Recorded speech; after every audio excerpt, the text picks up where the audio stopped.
todos y cada uno de ustedes y de nosotros. Bien, entonces, continuando con la, llamémoslo así, la cadena de temas que hemos tratado en las dos oportunidades pasadas sobre los sublimes nombres de Allah, hoy hablaremos acerca de uno muy especial. O sea, obviamente todos los nombres de Allah son especiales y todos los nombres de Allah son necesarios que nosotros como musulmanes los conozcamos y los entendamos para de esta forma ser más conscientes de lo que decimos que creemos de Allah. Los conozcamos y los entendamos para de esta forma ser más conscientes de lo que decimos. Quien tenga el micrófono prendido, si lo apaga sería mejor para que se devuelva la voz. Por favor.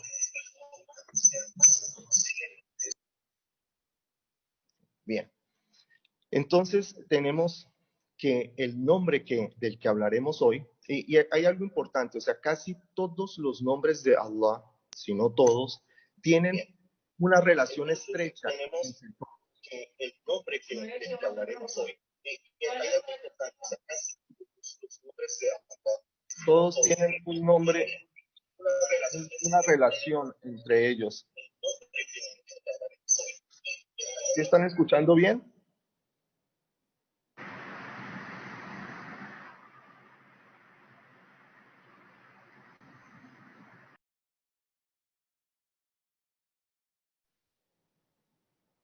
¿Me escuchan? ¿Me escuchan? No, Javi. Sí, ahorita sí, ya apagaron el micrófono. Ok. Entonces, el sublime nombre de Allah que el día de hoy vamos a tratar es Al-Muhaymin. Al-Muhaymin. El significado de este sublime nombre, de forma general, en nuestra lengua, en el idioma español, es el controlador, el dominador, el supremo, el soberano, el excelso, el extremo, el amo absoluto, el Señor supremo, el predominante, el preponderante, el prevalente, el regio, el regente y el autoritario, dentro de algunos de los sinónimos que podemos citar. Este sublime nombre aparece mencionado tan solo una sola vez en el Corán. Dijo Allah, altísimo sea, Él es Allah, no hay otra divinidad salvo Él, el Supremo, el Santísimo, el Salvador, el dispensador de seguridad, el custodio de la fe, el poderoso. Corán 59:23. En cuanto a la sunna, pues este nombre no aparece mencionado en ninguna parte. En la terminología islámica nos encontramos con que este nombre está definido de una forma que, como ya había dicho anteriormente, tiene relación a otros nombres de Allah, en particular con uno que es Al-Qadir, que significa quien tiene poder, pues para ser controlador, dominador y Señor Supremo, se debe tener poder. Además, debe ser Al-Alim, que significa el omnisapiente, ya que debe estar enterado de todo lo que sucede. O sea, el omnisapiente es el que todo lo conoce. Dijo Allah en el Corán, sepan que Dios tiene poder sobre todas las cosas, o sea que es Muhaymin, que tiene poder sobre todas las cosas y que todo lo abarca con su conocimiento, o sea que es Al-Qadir, que tiene poder sobre todas las cosas y que todo lo abarca con su conocimiento, que es el Alim. Corán 65:12. Allah conoce la situación de cada uno de nosotros y tiene el poder y la capacidad de hacer cambios favorables a dicha situación, en especial cuando se está pasando por dificultades. ¿Por qué entonces nos desesperamos? Al ser conscientes de que Allah es el Muhaymin, desde el punto de vista del significado que ya he expresado, o sea, que es el Todopoderoso, que lo conoce todo y que tiene el poder de cambiar absolutamente todo y de hacer lo que Él quiera, logramos entender que Él está pendiente de todos nuestros asuntos y que hace todo por nuestro bien y bienestar, ya que Él tiene el poder absoluto para hacerlo. La relación entre el conocimiento y el poder para hacernos una mejor idea, y obviamente Allah está por encima de cualquier ejemplo, lo encontramos nosotros con el dominio en nuestra realidad que tienen países y potencias que tienen en la actualidad o que tuvieron en la historia, en el pasado. Entonces, encontramos que para lograr esa hegemonía, para lograr mantener el control sobre las masas, sobre la población, sobre sus ciudadanos, e incluso para protegerse del ataque de sus enemigos, estos países y estas potencias buscan tener información detallada de todos y cada uno. Entonces, ahí está, para tener poder hay que estar informado, digamos, en nuestras cuentas mundanales, en nuestra idea de nuestro mundo. Y como dije, Allah está por encima de cualquier ejemplo y cualquier comparación. Este poder propio de Allah nos lleva al reconocimiento de la capacidad que tiene de estar presente en toda parte y en todo momento. Esa es otra connotación, otra relación que tiene este nombre con su realidad. Así como está pendiente de mí en este instante, yo estoy a casi 17.000 kilómetros de distancia de ustedes y estoy en el día, está pendiente de ustedes, de cada uno de ustedes allí en esta noche y de todas sus criaturas y creaciones. Por eso dijo en el Corán, está con ustedes donde quiera que estén. Dios bien ve cuanto hacen. Corán 57:4. Al-Muhaimen y su connotación, es decir, su relación con otros nombres y atributos de Allah, no solamente nos libera de la preocupación y la desesperación, sino que, además, nos libera del miedo hacia sus criaturas, lo que genera en nosotros confianza hacia quien en sus manos está el poder absoluto. Un ejemplo de la conciencia de este nombre, de la conciencia que este nombre genera en las personas, es el magnífico episodio que encontramos en el Corán en el que Dios nos describe a la madre del profeta Moisés cuando dijo, inspiré a la madre de Moisés, amamántalo, y cuando temas por él, déjalo en un cesto de mimbre en el río. No temas ni entristezcas, porque te lo devolveré y lo haré un mensajero. Corán 28:7.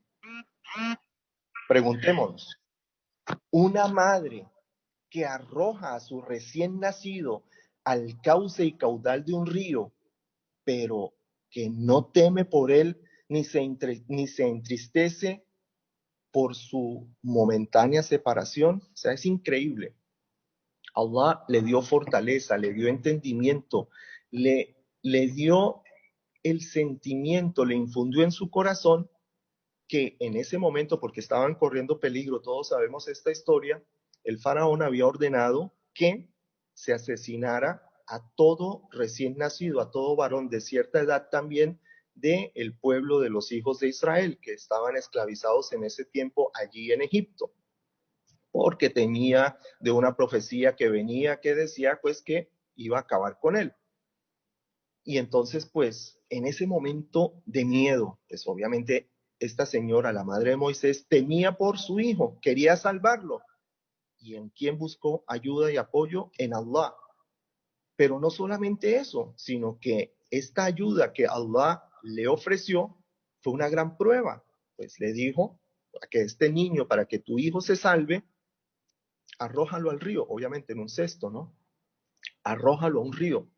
y ella confió enteramente en él y lo dejó y lo mandó, lo puso en el río. O como aquella expresión de temor, ya como más adelante, ante la gran misión que Allah le había encomendado a Moisés y a su hermano Aarón, en la que se muestra que solo Allah tiene la capacidad de hacer que la tranquilidad descienda al corazón de la persona y se instaure en él.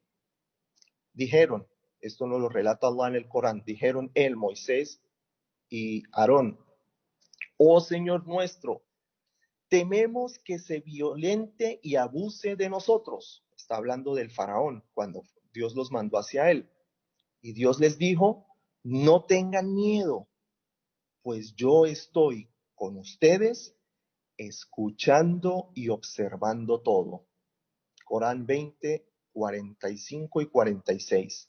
Entonces, estos son los ejemplos grandes que tenemos de la interpretación y el entendimiento de este nombre y sus efectos sobre la conciencia y el corazón del ser humano.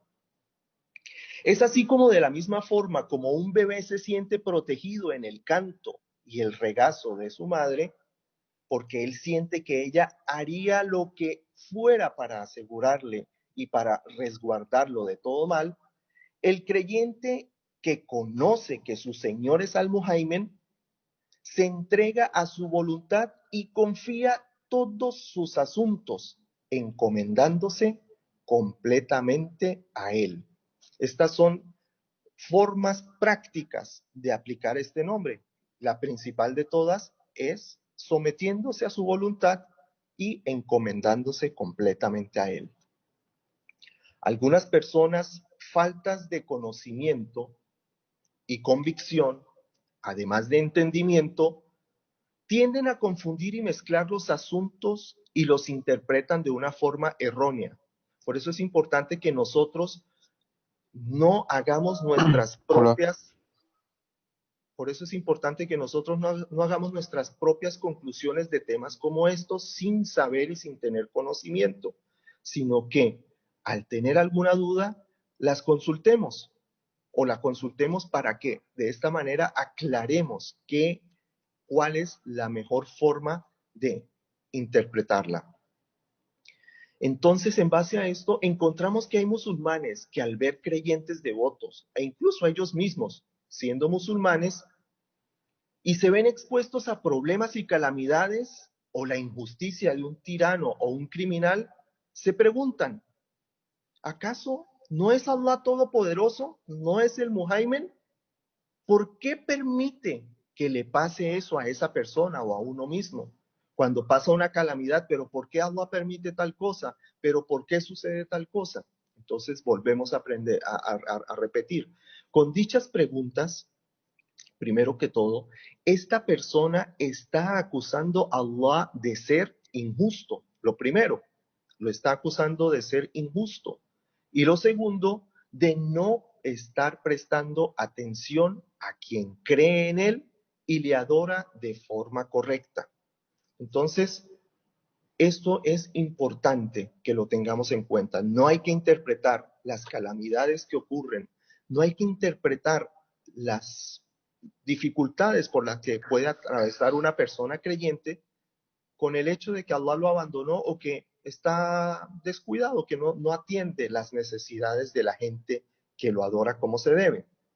Lo que sí debemos entender es que detrás de cada hecho y suceso hay una sabiduría que solo se logra comprender cuando se tiene el conocimiento adecuado y la claridad y la certeza en la fe.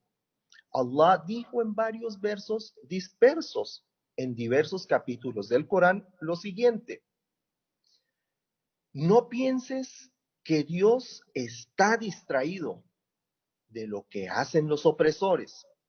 Él solo está tolerándolos hasta que llegue el día en que sus miradas quedarán paralizadas. Corán 14:42. En otra parte nos dijo: cada uno será retribuido conforme a lo que hizo. Tu Señor no está desatento a lo que hacen. Corán 6:132. Y en otra parte dijo, di, alabado sea Dios, Él les mostrará sus signos y los reconocerán. Sepan que su Señor no está desatento de lo que hacen. Corán 27:93. En todos estos versos que hemos mencionado y muchos más que van encaminados en lo mismo, Allah niega que Él sea descuidado y distraído. Allah esté por encima de que pensemos esto. Por el contrario, confirma que está bien informado de lo que hace cada una de sus criaturas y que cada uno recibirá lo que merece por sus actos, pero que, además, hará justicia y retribuirá a quien sufrió algún mal con la mejor recompensa. Entonces es aquí donde nosotros debemos tener paciencia, debemos conocer y debemos entender la razón por la cual suceden las cosas. Porque al final, por más que la persona creyente, la persona que le suplicó a Allah que lo liberara de algún problema, de alguna dificultad, pero su estado no cambió, sino que se mantuvo dicha dificultad, al final, en el día del juicio, Allah le dará una gran recompensa. Entonces, esta es una parte del entendimiento o de lo que nos ayuda a nosotros descubrir los significados de los nombres de Allah. Además, él informa que, como dijo en el Corán, pero sepan que siempre pondré a prueba a los seres humanos. Corán 23:30. O sea, que además de que él hará justicia, que además de que él no está desatento ni se descuida de lo que sucede con cada una de sus criaturas, él pone a prueba a todos los seres humanos. Y en las enseñanzas del profeta Muhammad, que la paz y las bendiciones de Allah sean con él, encontramos que nos dijo que las personas a las que Allah más pone a prueba son a los creyentes.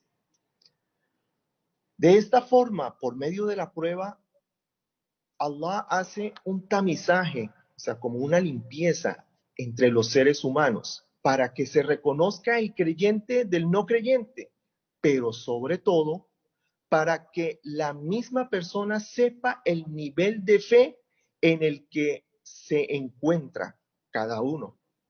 Dijo Allah en el Corán, sepan que si Dios hubiera querido, Él mismo los hubiera derrotado. Esto se está refiriendo a los conflictos que hubo entre los musulmanes y los idólatras de la Meca y de la península arábiga de aquel tiempo.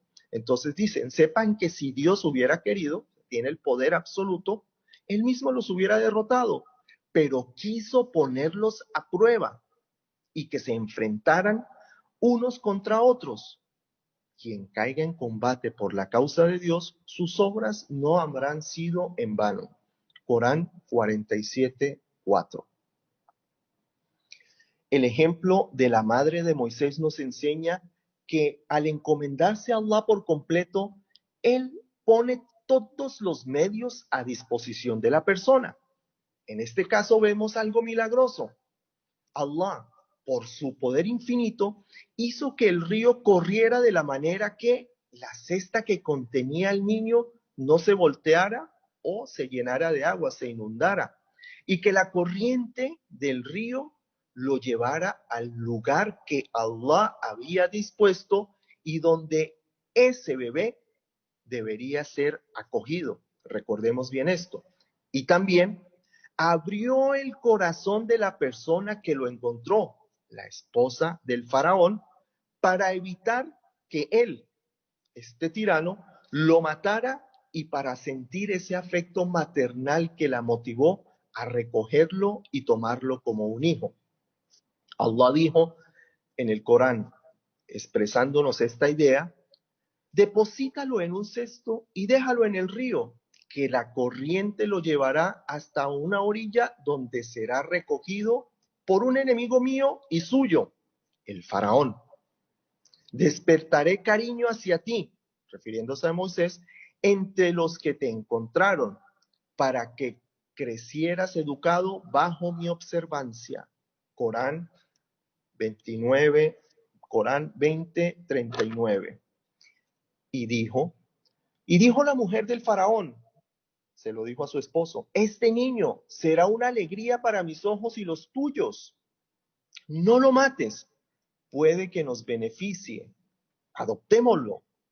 Ellos no lo presentirán en qué se convertiría. O sea, ellos no presentían en qué se iba a convertir Moisés al final. O sea, iba a ser, pues al fin y al cabo era el niño de esa profecía y ellos lo acogieron en su casa y lo criaron.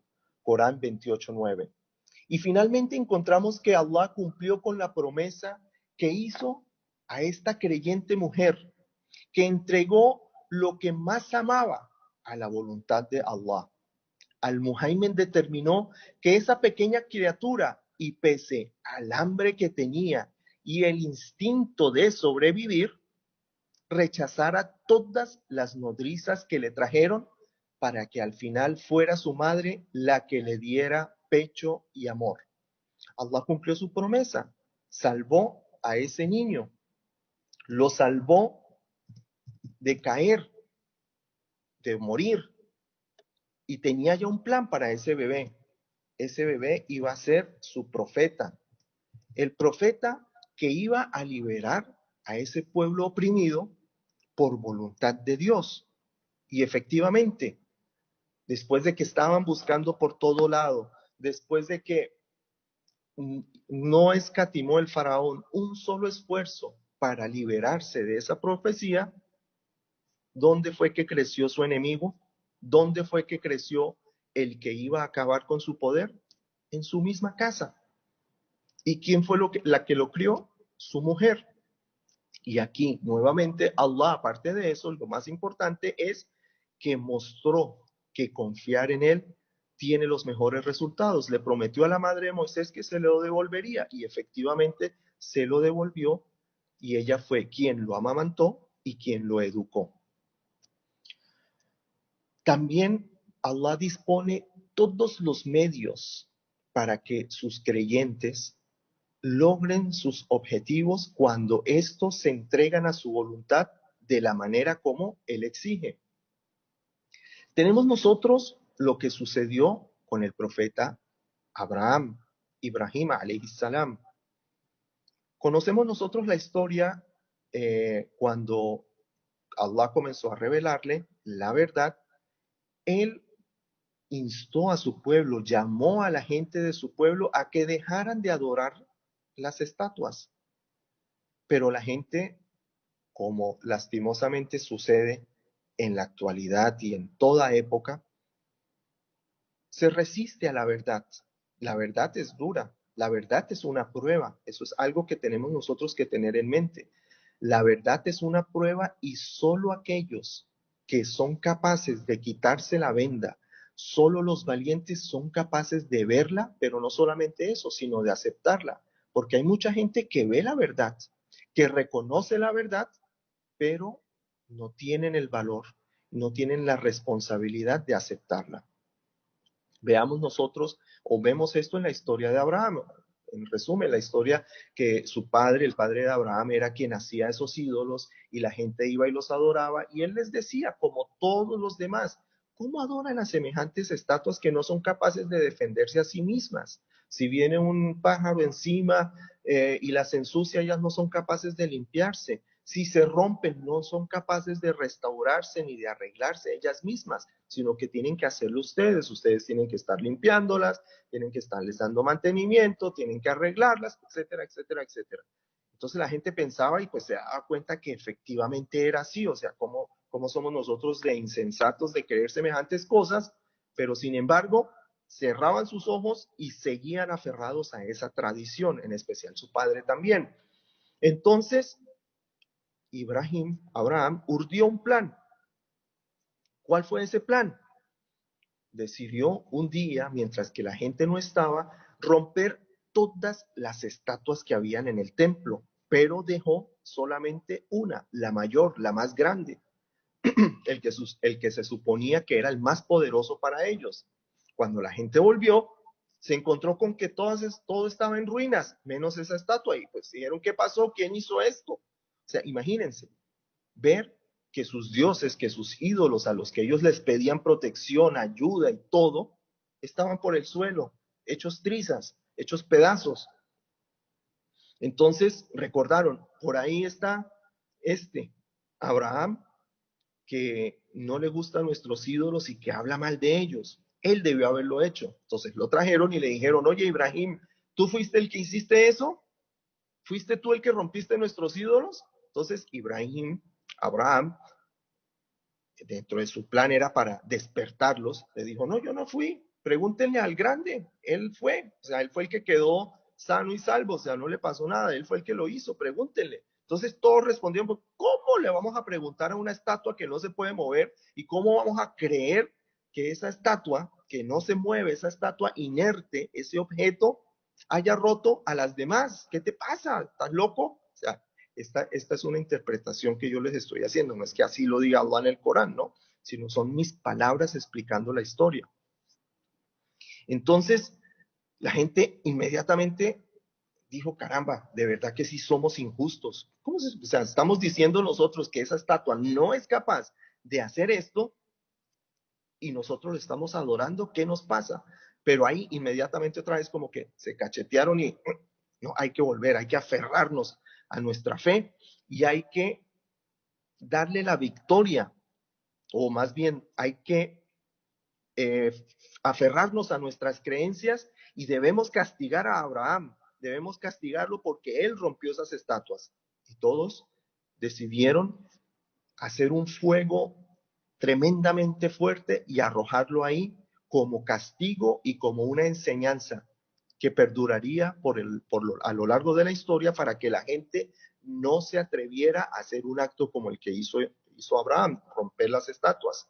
Entonces ahí, Abraham, no solamente porque fue un profeta, sino que tenía en su corazón esa fe, esa conciencia de que Allah era el Muhaymin, el que podía hacer lo que él quisiera, no temió. Y lo arrojaron al fuego, y cuando lo arrojaron al fuego, Allah nos dice que le dijo, oh fuego, sé fresco y no dañes a Abraham. Pretendieron deshacerse de él, pero hice que fueran ellos los perdedores. Corán 21, 69, 70. Entonces es increíble. El agua dispuso que corriera de una manera que no le hiciera daño a esa cesta donde estaba ese bebé y que ese bebé llegara a su destino final seguro y se lo devolvió a su madre. Y aquí, a otro elemento, el fuego, le ordenó que cambiara su naturaleza. El fuego quema. Por naturaleza, el fuego quema. Pero para salvar al profeta y para darle una lección a la gente, hizo que el fuego no quemara a Ibrahim. Para él sentía fresco, lo sentía frío, no se quemó y salió y Allah lo salvó de esta manera. Entonces, de esta forma nosotros logramos comprender que aplicar este nombre en nuestras vidas, aplicar el entendimiento del Muhaymin en nuestras vidas, nos lleva a algo muy importante, lo que se conoce como at-tawakkul ala Allah, o sea, encomendarnos totalmente a Allah. Tenemos nosotros que encomendar todos nuestros asuntos a Allah, pero ojo, que no tenemos que caer en el descuido. Tengo un trabajo, digo, atawakkula, o sea, me encomiendo a Allah para que este trabajo me salga bien, pero no me quedo sentado con los brazos cruzados esperando que todo marche y yo aquí esperando. No, tengo un plan, tengo que desarrollarlo. Estoy al frente de una compañía, de una empresa, de un trabajo. Tengo que trabajar, tengo que esforzarme para que ese trabajo con la voluntad de Allah sea próspero. Y eso es importante. El profeta, acuérdense de esa enseñanza tan importante que el profeta Muhammad sallallahu alaihi wasallam nos enseñó respecto a encomendarnos a Allah. Cuando aquella persona, aquel beduino, burlándose del profeta Muhammad de una forma despectiva, fue donde él y le dijo, oye Muhammad, él venía con su camella, ¿no? El beduino este venía con su camella y le dijo, oye Muhammad, ¿qué hago? ¿Amarro mi camella para que no se pierda o la dejo suelta y me encomiendo a Allah? ¿Y qué le respondió el profeta Muhammad sallallahu alaihi wasallam? Le dijo, amárrala y encomiéndate a Allah. O sea, esa es la lección de vida más importante. Reconocer que Allah es el Muhaymin, el que tiene el poder absoluto en sus manos, el que es el controlador, él controla absolutamente todo, dentro y fuera de nosotros. Pero aparte de eso, debemos esforzarnos, debemos actuar, debemos trabajar. Una persona que se enferma no se queda en su casa, oh Allah, por favor, cúrame. No, como musulmanes estamos obligados a buscar una cura. Entonces vamos donde el médico nos revisa, el médico nos dice, sigan este tratamiento y nosotros debemos cada vez que vamos a tomar la medicina o hacer una terapia o lo que el médico nos manda, decir, Bismillah, ya Allah, por favor, ayúdame, dame la cura, cúrame por medio de este tratamiento y hacerlo. Eso es encomendarse realmente a Allah. Aparte de eso, prácticamente este nombre nos deja o nos lleva a nosotros una sensación total de tranquilidad, una tranquilidad absoluta, pues, como decía al principio, si nosotros reconocemos que Allah está pendiente de todo, si nosotros reconocemos que Allah sabe lo que pasa, pero que tiene el poder para controlarlo, pues es al fin y al cabo el creador.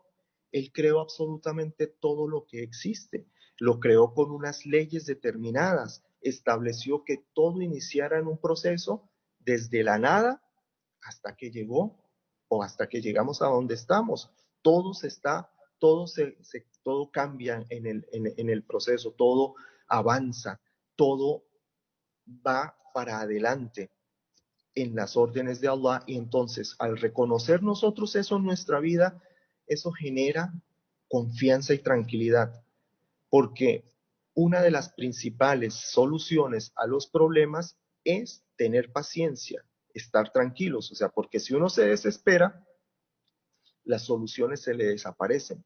Es como que nos ponemos una venda enfrente de nosotros, porque la desesperación y la preocupación nos ocupan tanto que no buscamos soluciones, sino que nos quedamos, ay, ¿qué voy a hacer? ¿Qué voy a hacer? ¿Qué voy a hacer? ¿Qué voy a hacer? ¿Qué puedo hacer? ¿Cómo salir de este problema? ¿Qué hago? ¿Qué hago? ¿Qué hago? ¿Qué hago?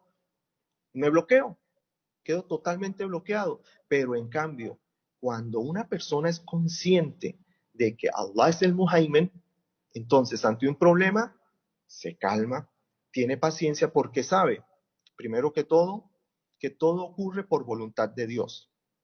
Segundo, que así como Dios me mandó o le mandó esta prueba, detrás de ello hay un beneficio para mí, sea que el problema no se arregle. Si no se arregla, estoy seguro que en el más allá, Allah me dará mi recompensa.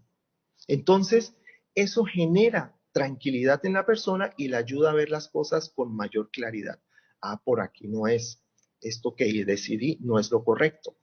A ver, probemos esto. Yo creo que esto es lo mejor. Consulta. Oiga, ¿qué pasa? Vamos aquí, porque esto es importante. O sea, nosotros tendemos a confundir ciertos conceptos y pues de esto se tratan, digamos, estas charlas así cortas de, ¿cómo se dice?, de establecer conceptos que nos ayuden en nuestra vida.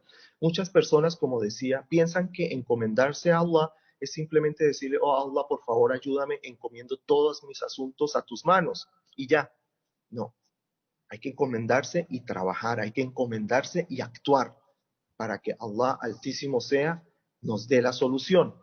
Pero también es importante, o sea, algunos que piensan que, por decirlo, cuando se dice que nada más debemos pedirle la ayuda a Allah, que nada más debemos encomendarnos a Allah, no debemos pedirle ayuda a la gente. Eso no es así.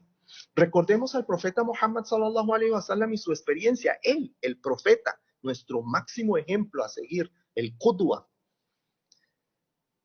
Cuando se le dificultaron las cosas en la Meca. O sea, nosotros sabemos que en la Meca la gente, la gran mayoría, no quiso creerle, pese a que sabían que lo que él decía era verdad. La forma que respondieron a, a su mensaje, a su llamado a que vinieran a la verdad de Allah, fue con violencia. Fue con violencia, lo atacaban, lo insultaban, lo atacaban físicamente, lo golpeaban, incluso sangraba. Sabemos aquella historia en que estaba rezando una vez frente del Kaaba y vino Abu Yahel y le echó encima las vísceras de un camello que casi lo ahogan. O sea, no solamente el dolor, el pánico que sintió de no poder respirar, el peso de semejante bulto, porque las vísceras de un camello son tremendamente pesadas, sino la humillación, o sea, porque el olor y todo esto, pero se mantuvo firme. Entonces, seguía confiando en Allah y se entregaba únicamente a Allah, pero él, en su condición de profeta, iba en busca de apoyo, de personas que tuvieran poder, de tribus que pudieran poder, que le dieran resguardo y que lo protegieran para él poder divulgar el mensaje.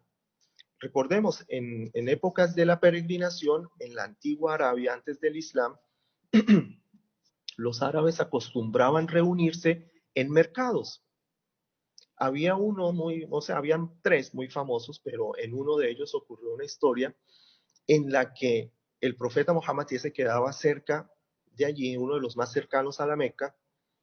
El profeta Muhammad sallallahu alaihi wasallam, uno de los sahaba cuenta que lo vio caminando en medio del mercado pidiendo ayuda, pero detrás de él venía Abu Yahel arrojándole piedras, golpeándolo, y el profeta estaba sangrando, pero sin embargo en voz alta repetía: ¿quién de ustedes, tribus de los árabes, me da su apoyo y protección?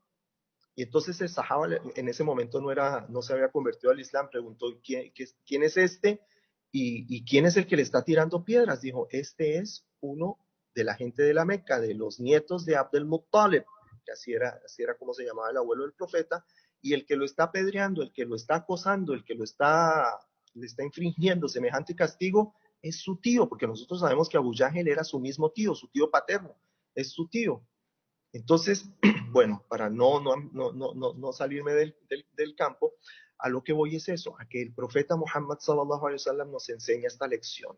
Allah es el Muhaymin, el que tiene el poder absoluto, y a él solamente debemos encomendarnos y entregar todos nuestros asuntos, pero debemos obrar, debemos actuar, debemos esforzarnos, incluso pidiendo la cooperación y la ayuda de otras personas, porque cuando yo estoy limpio en mi corazón de que solamente la ayuda proviene de Allah, sé que Allah va a encaminar personas, va a encaminar medios, va a encaminar incluso hasta el clima para que las cosas que yo necesito me lleguen y me salgan como se deben. Hermanos y hermanas, espero que les haya quedado claras estas palabras y estas enseñanzas eh, que son muy importantes en nuestras vidas.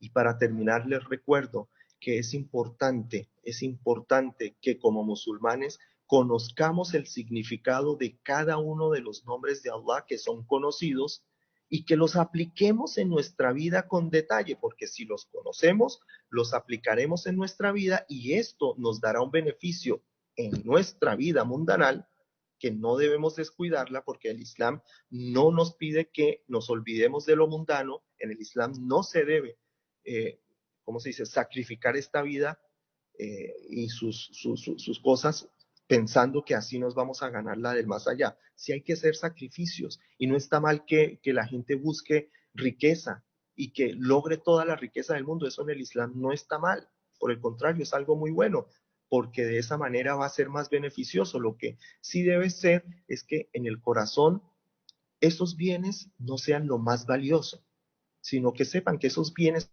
simplemente medios que le servirán a él para ganarse la vida del más allá.